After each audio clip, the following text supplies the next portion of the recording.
So guys अहिले चाहिँ हामी तीनजना मेरा दुईजना दिदी फुपू र यी मेरा दुईजना साना बहिनी भान्जी दुईटै साइना एकैचोटि लगाएर चाहिँ अब हामी जाँदैछौँ हाम्रो अर्को टुकु फुपूको घरमा।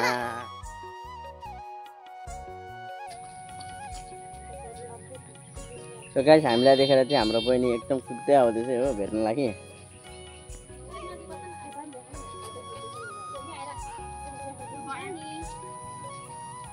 अहिले चाहिँ हामी हाम्रो फुपूको घर आइसकेको छौँ होइन। यहाँ हाम्रो रचना दी हाम्रो यी दुईजना सानीहरू सानीकी मम्मी अनि यता फुपू उता फुपूको छोरी आराधना र अहिले चाहिँ हामी फुपूको घर दसैँ मनाउन भनेर आएको र अहिले चाहिँ हामी चिया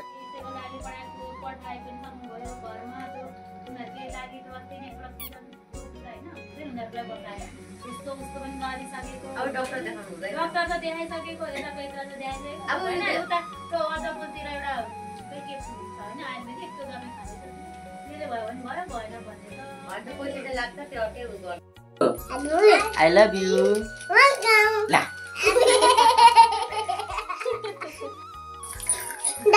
दादा खोलिदिनु भयो। हैन हो दादाको च्यानल फलो गरिदिनु ल भन्नु। दादा दिनु। ला I love you. I love you भन्नु। I love you.